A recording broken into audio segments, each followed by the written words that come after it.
Hi, everyone, and welcome to the first episode of the Timeless Technology Podcast. I am Mariana Carvalho, your host, and today I'm honored to interview Mary Allen Wilkes, a lawyer, computer scientist, and software engineer.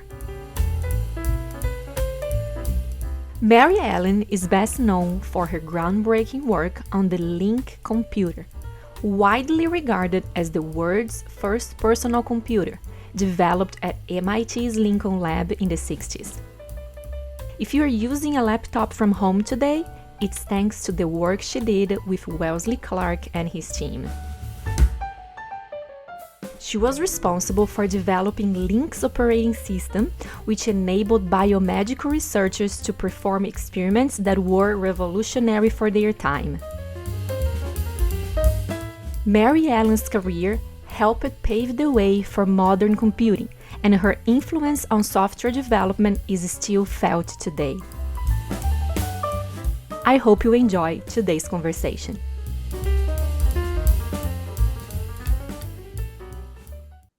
Welcome, Mary Allen. It's such an honor and a pleasure to have you here at the Timeless Technology Podcast. It's my pleasure. I'd like to start asking you a question about a phrase you mentioned in 2019 to the students at the Wellesley College. You said something along those lines. I hope that the expectations for your own life leave space for serendipity. How has serendipity shaped your journey, both personally and professionally? And could you share a moment in your life where luck and opportunity met? I can. I think the most important occasion where serendipity played a major role in my life was when I was assigned at MIT's Lincoln Laboratory, when I was assigned to the LINC development project, a project to develop a brand new computer. I was a programmer at Lincoln Laboratory at the time, but I wasn't. I was, as a programmer, we were categorized as technicians, not as professionals. And so, as a technician, you went wherever they sent you. I never applied for the job to work with the LINC development group.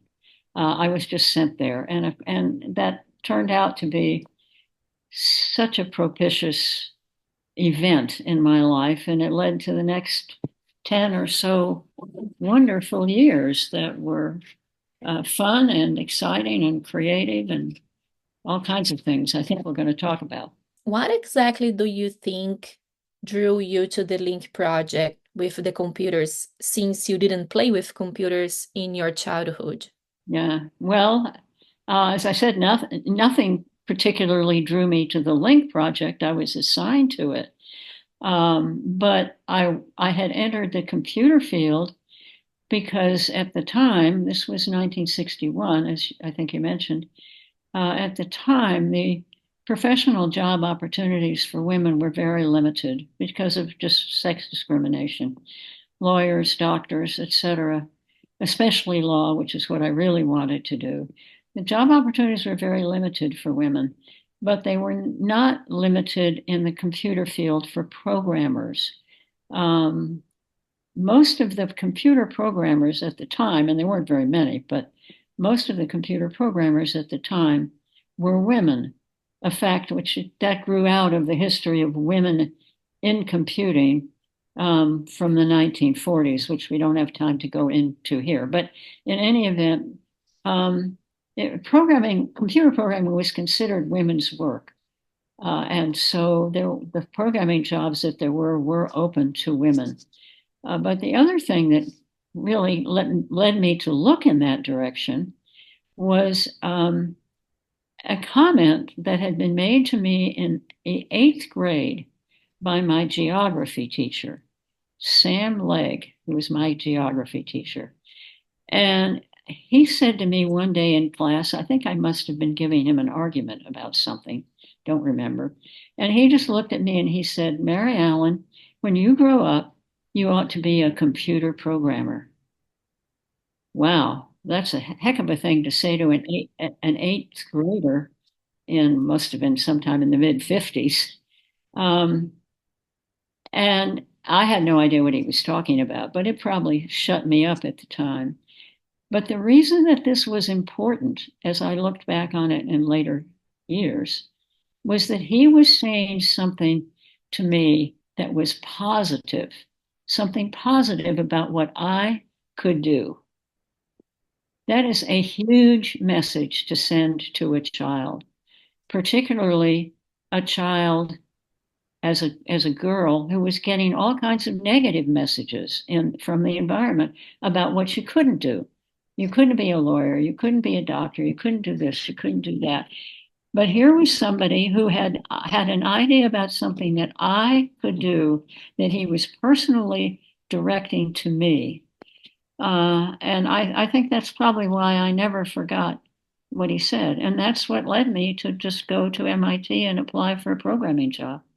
It's interesting how words can be very powerful, especially in that age that you mentioned in eighth grade. I remember I also had a teacher. She told me there was a time that I wrote a poem, like a little poem, and she told me, "Wow, you write very well." And that is stuck with me forever. And I actually giving the credits to also that teacher that told me that you have the potential, right? They saw something on us and they encourage us. So sometimes just take one person to really put us in the right path or give us some type of encouragement. Yes, that is absolutely correct. And I think all adults should keep that in mind.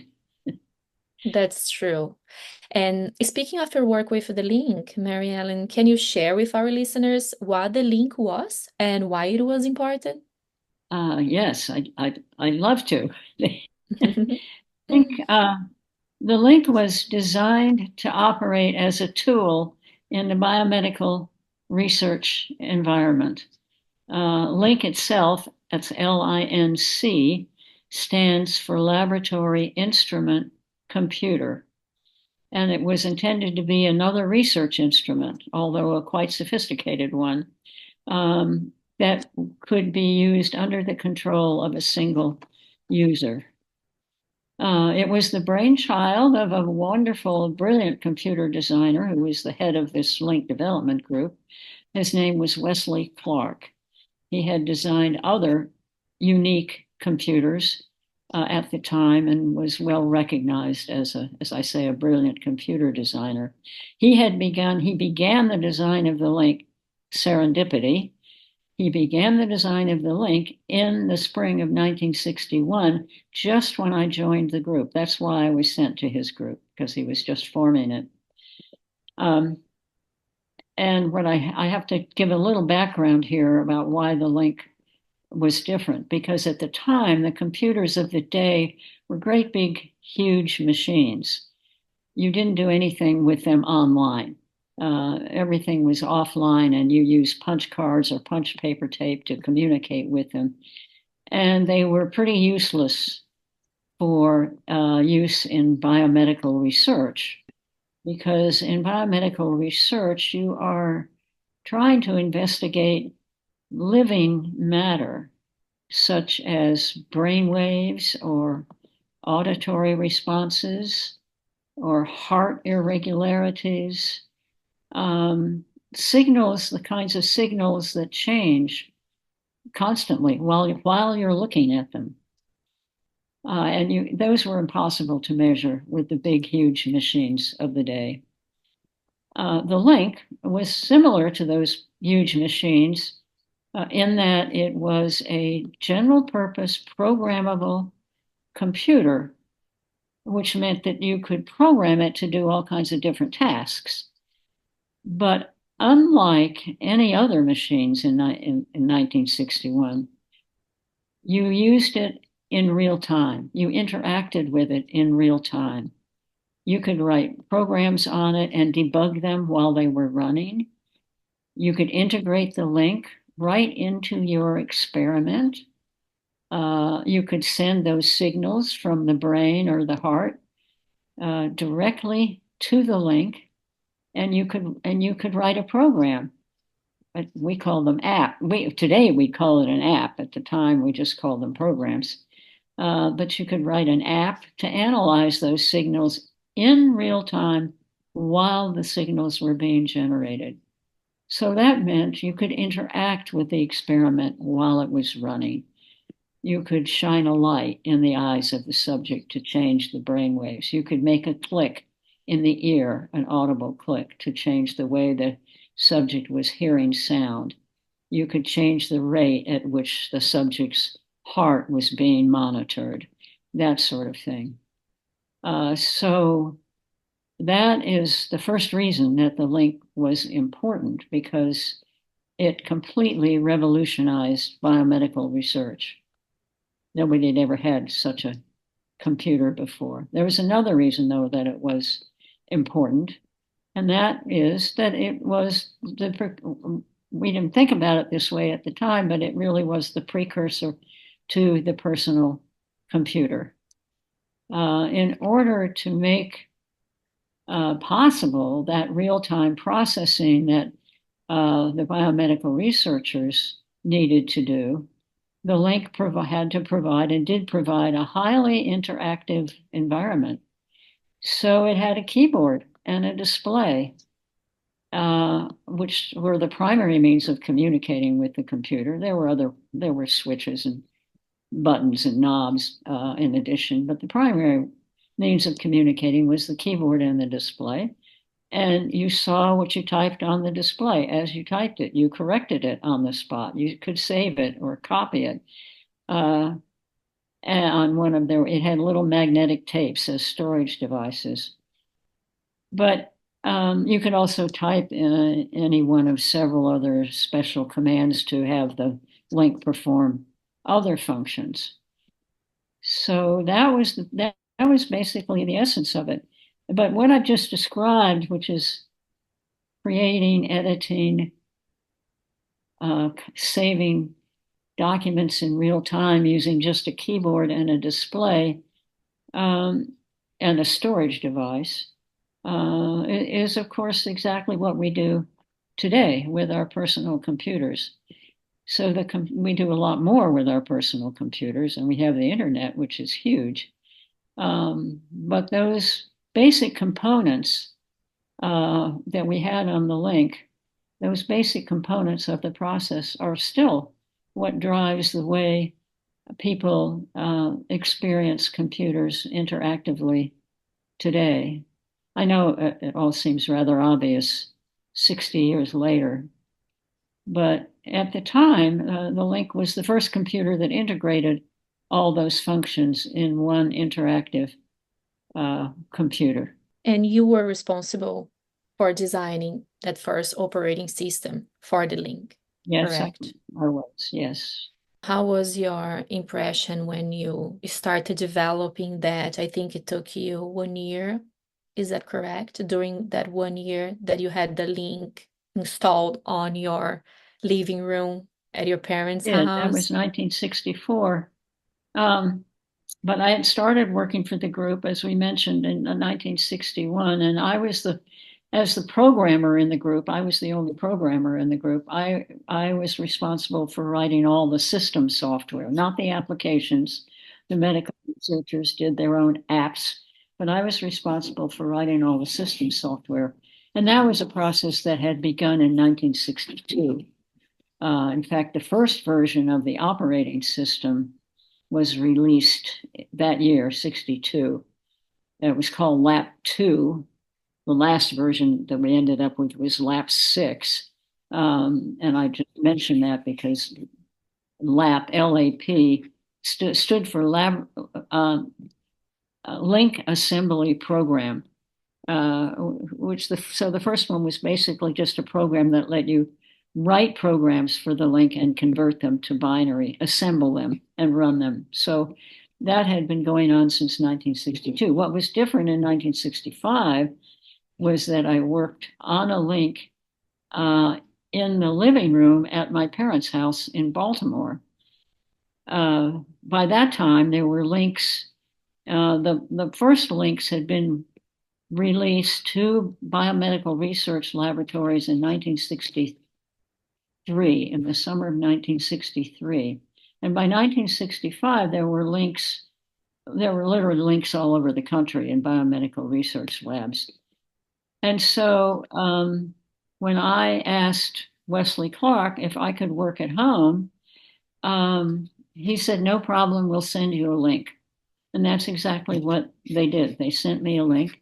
They set it up in my living room, in my parents' living room in Baltimore. And we really didn't think very much about it at the time because, as I say, there were all these other links out there in biomedical research labs being operated independently by their researchers. So why not have one in somebody's living room? Right. And not having a computer at home today is just impossible to imagine. My father, because I didn't think it was so incredible, as I say, we didn't think much of it, Mhm. but my father thought it was fantastic.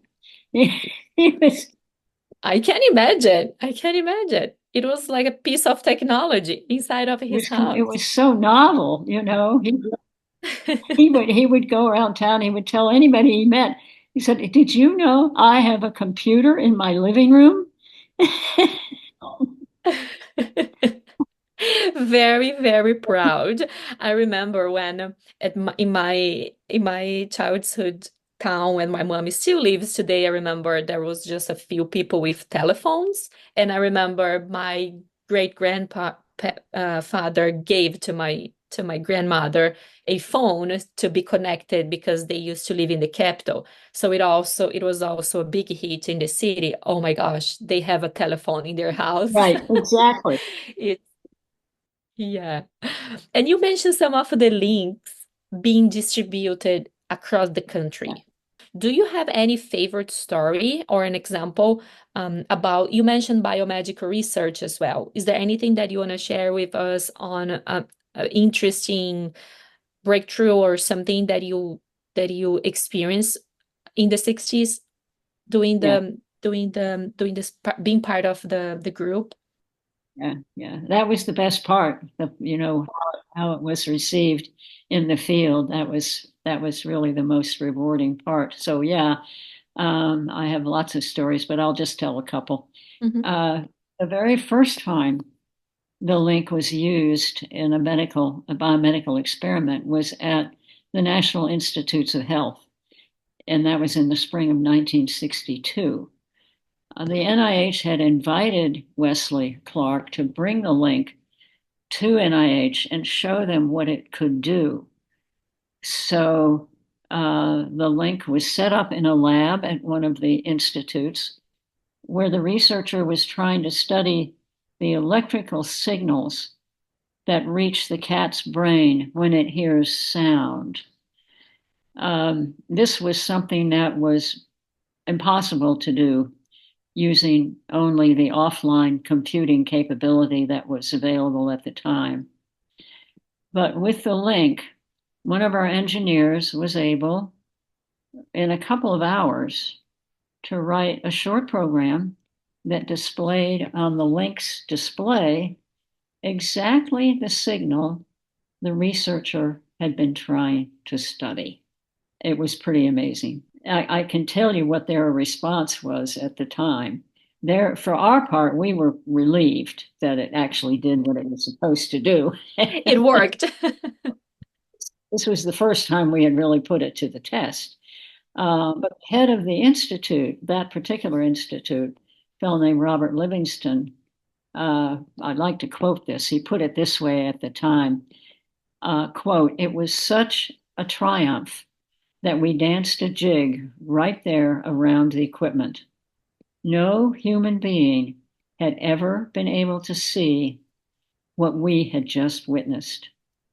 It was as if we had an opportunity to ski down a virgin snowfield of a previously undiscovered mountain."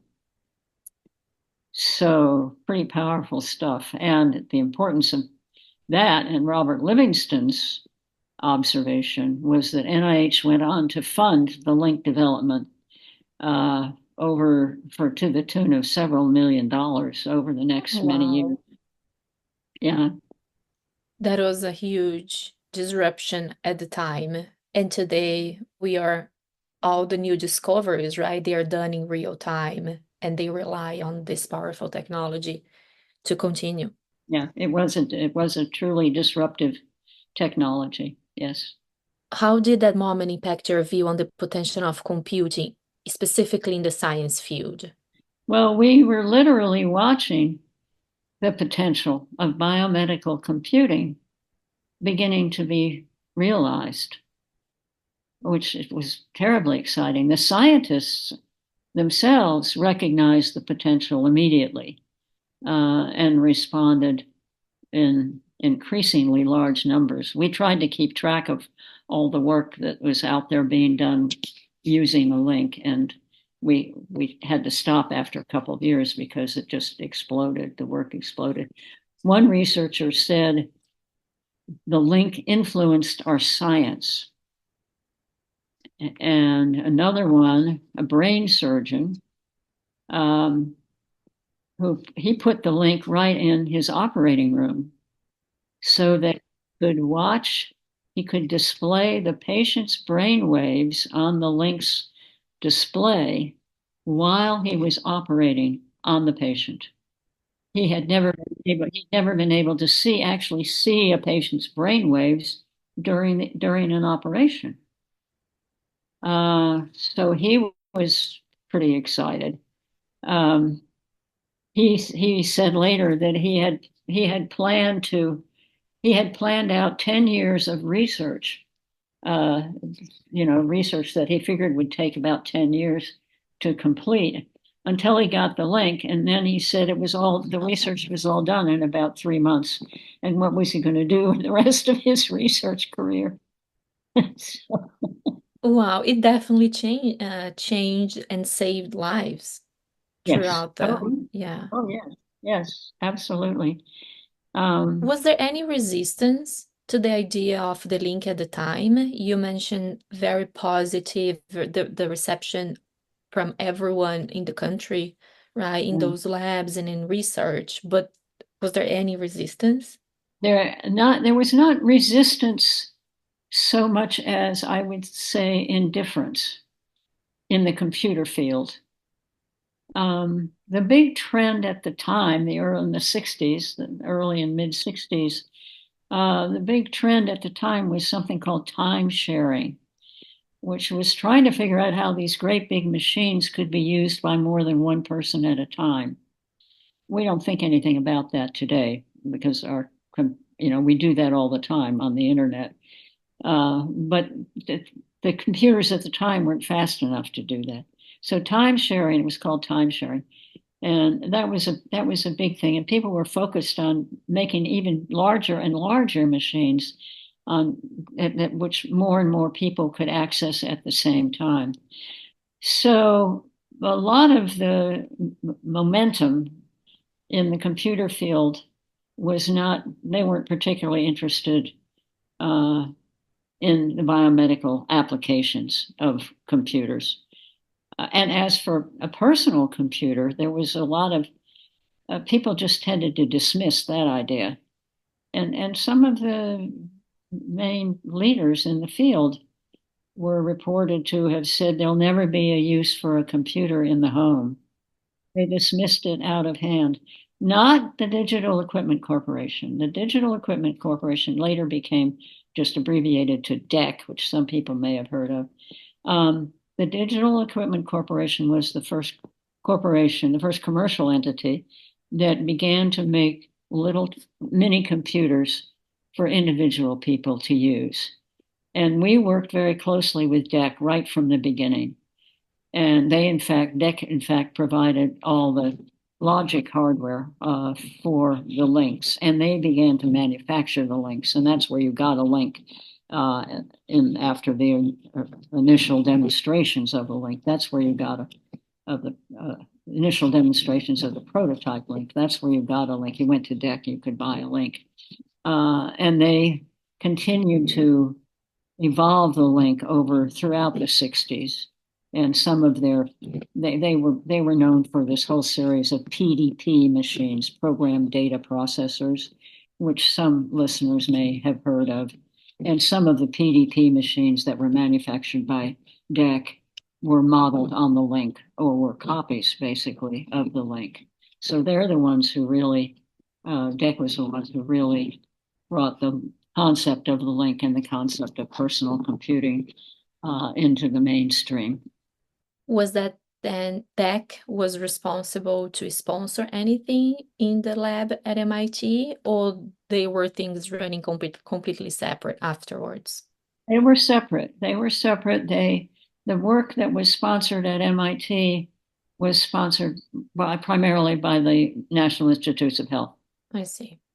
We had some sponsorship, a little sponsorship from NASA, because NASA said, "Oh, a little computer that you could interact with. We'd like one of those on our space, in our space stations that we haven't built yet, Right. on our rockets." So we had a little sponsorship from them, but the bulk of the sponsorship was from NIH. I would like to go more towards the professional dynamics in the group at LINC in 1961, Mary Allen. You mentioned being part of the group, being assigned to that project, being the programmer there. You were the only woman, correct? That's correct. How did the dynamic shape your experience? Well, I was not actually one of those professionals initially. The others, who were all men, were considered professionals by MIT, and they were in a different job category. I was purely because I was a woman. As I mentioned, as a programmer, I was a technician. That was a job category, and that was the slot I fit into. And that's how it was for maybe the first year or so that I worked with the LINC evaluation program. But, and that meant, of course, that I had less pay and less vacation and less opportunity for advancement and so forth. But I must say that in my case, the discrimination was really systemic, just the way I've described. It wasn't personal. My colleagues, those 6 guys, they were wonderful to work with. They did not discriminate against me in any way. And eventually, in fact, Wesley Clark and the other fellow who was also head of the program overall went to bat for me at MIT and got my category changed from technician to professional. It was called the general research staff, if you were on the which had limited slots, and very few women had that slot at MIT at the time. But they went to bat for me, and they got me a slot as a member of the general research staff. So that was very encouraging. It makes a lot of difference having a manager, in your case, Mr. Clark, and in my experience too, having people around us that can support us and make the environment healthier for as women to thrive. How do you view the shift from women initially holding many computing jobs, as you mentioned, then later men taking over the field as it became more lucrative? At least that's how I see it. But what is your opinion? Oh, I think how you see it is shared by most of us. I see it as unfortunate, of course. There are probably lots of reasons for that, and it is a subject for sociologists, I suppose. Maybe it's improving. There have been and continue to be lots of efforts to make the field more attractive to women. And there's more mentoring now there was none when I was young. There was more mentoring of young women in STEM programs, which is great. And I've had occasion over the last decade or so to meet young women in the field or just entering the field, or who are actually having a very positive experience. So I think it depends a lot on the environment that is created by the workplace.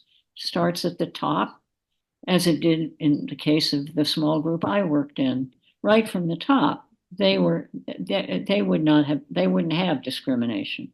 And there are some companies, I think an increasing number, that are operating that way now. And that, of course, is making a big difference for many, many women. I hope that's true. I think it's improving. Yeah, there are many companies today being intentional with their diversity and inclusion and equity, especially gender and some other underrepresented groups. There are more programs today to help bridge that gap, right, for gender disparity in the workplace.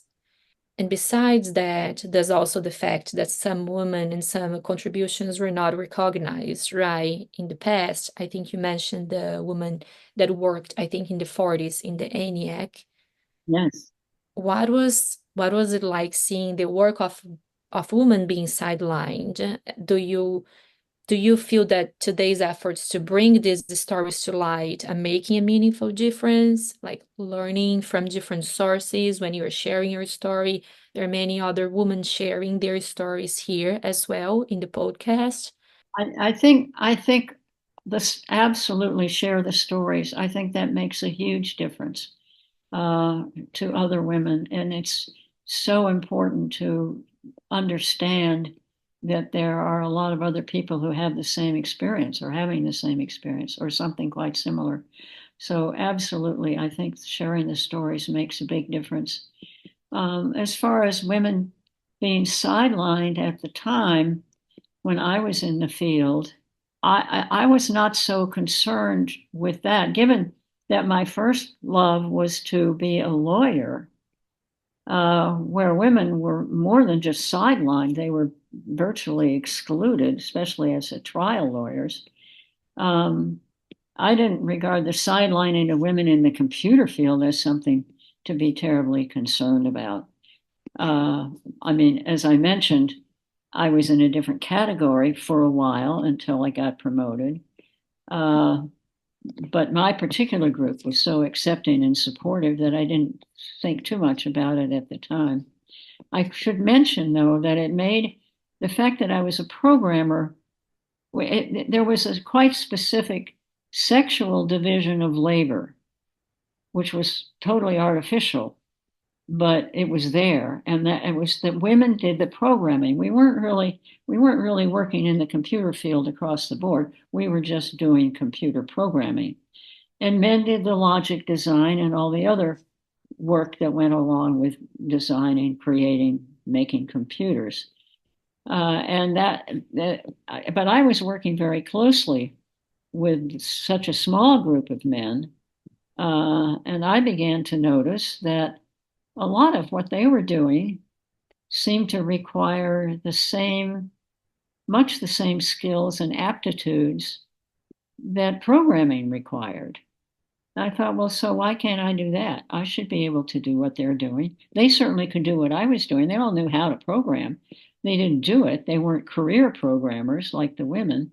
Um, and in fact, I finally did make the switch over after I finished with my major responsibilities for the system software on the LINC. I asked Wesley Clark if could I do some of that? Could I do some of what the guys were doing? Could I do some logic design? He said, sure.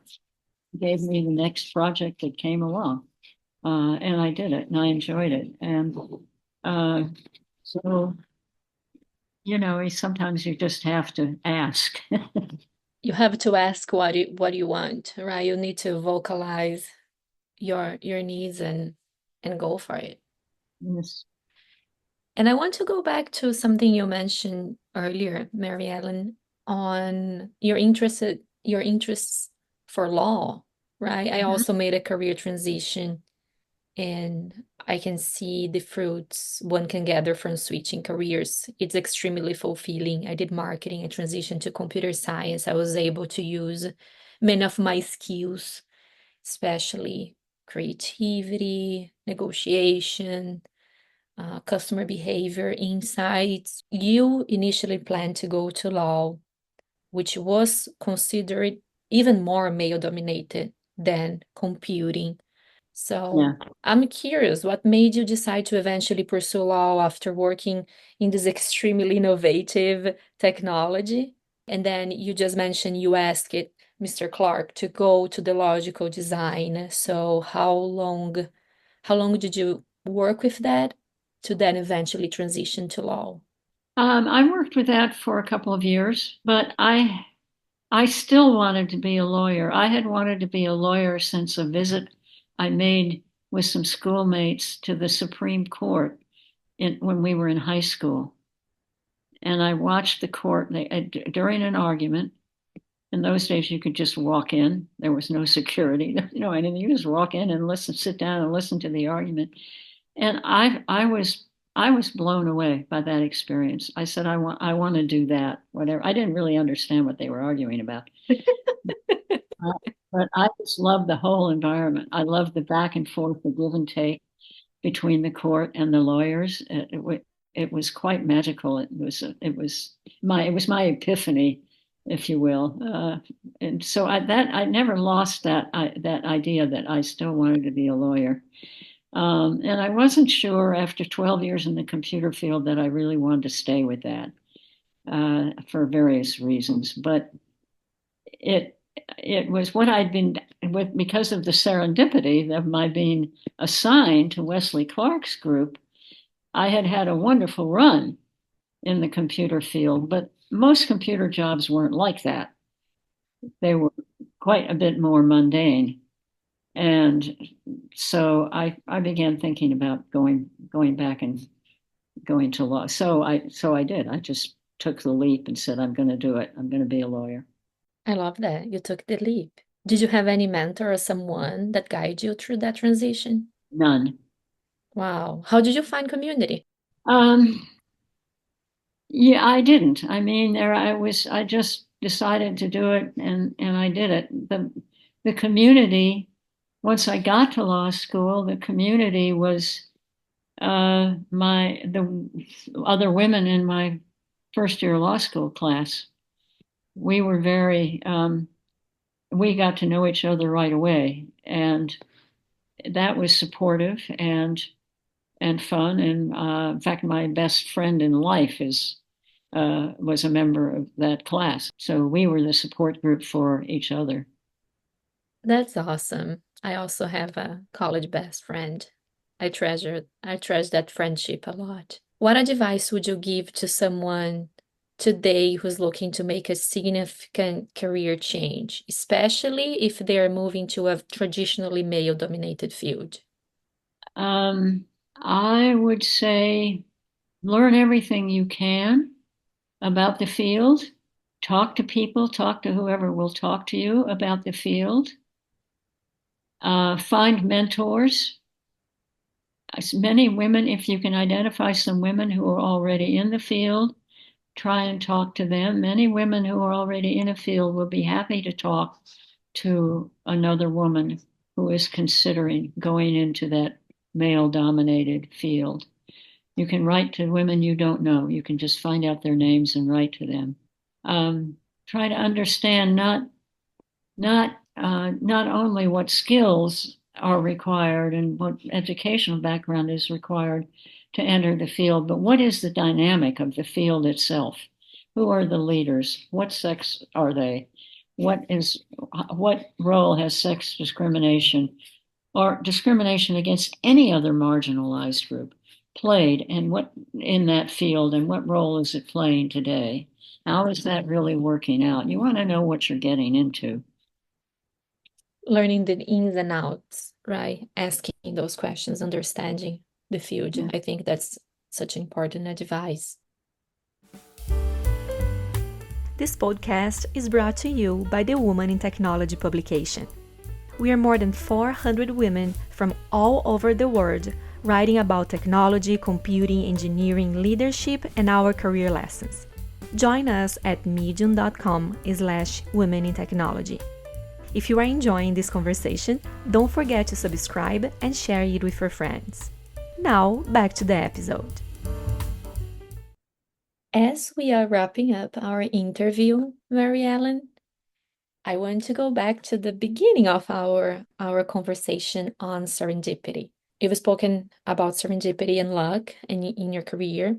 I've had similar experiences where mentors' unexpected opportunities helped shape my path, especially when I moved to the United States back in 2016. What advice would you give to younger generations about recognizing and seizing such moments when they arise? Stay curious. Stay curious about the world, particularly about things that interest you, and find a mentor. Find mentors, people you can talk to about, as I've been mentioning. People you can trust, right? You can share. Yes, yes. If you could recommend a book or a movie, or you can recommend both, what would you recommend to our listeners? Yes, I would recommend the movie Hidden Figures. That's the story of the Black women who worked at NASA. They weren't the only women, and there were also white women at NASA, but theirs is, of course, a story not about women being marginalized, but also about Blacks being marginalized. I read the book before I saw the movie, and I think the movie is largely accurate. So I recommend that movie. I think the movie itself made a valuable contribution to understanding the history of women and Blacks in computing. And I also have a book, a fellow named Joseph November, who is a professor at the University of South Carolina, wrote a book about, I'm going to say now it's probably 20 years old, called Biomedical Computing, Digitizing Life in the United States. And it's about the biomedical computer revolution. And he spent a considerable time interviewing Wesley Clark, and there's a whole chapter on the LINC. And for people who are interested in what makes a technological revolution, or what makes a disruptive, I guess is the word we call it now, a disruptive change in things, or disruptive revolution. It's excellent. It's excellent because it's nothing that happens in a vacuum. It's a lot of different strands of development coming together, different things politically and economically and so forth. So I personally, of course, find it fascinating because something I was part of. Thank you for sharing. I'm going to leave the name of the book and Dr. Joseph November to our listeners to find that in the description of the episode. If you could have one superpower, Mary Allen, what would it be and why? One superpower, wow. I would end war. Oh, I that's would end war. Why? Well, for some of the obvious reasons, but I think as long as people are at war, they really can't do anything else. It just destroys our potential as human beings to move forward, to develop better ways of living and so forth and so on. It's, that's it. That's what I would do. wow. Thank you for sharing. Yeah, it definitely prevents the human beings to progress in life. We cannot find peace, right? And one last question. If you could give one advice to your 30-year-old self, what would you tell her? I think the same advice I would give to the young woman you asked me about earlier: stay curious, find mentors, and stay curious and keep learning about the world because you never know where that may lead. I love that, keeping that beginner's mindset, always ask questions. Thank you so much, Mary Ellen, for taking the time to speak with us. We deeply appreciate all the incredible work you've done in technology and also in law.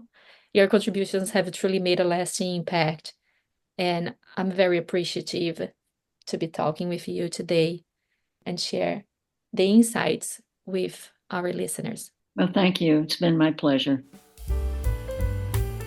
What a wonderful conversation with Mary Allen.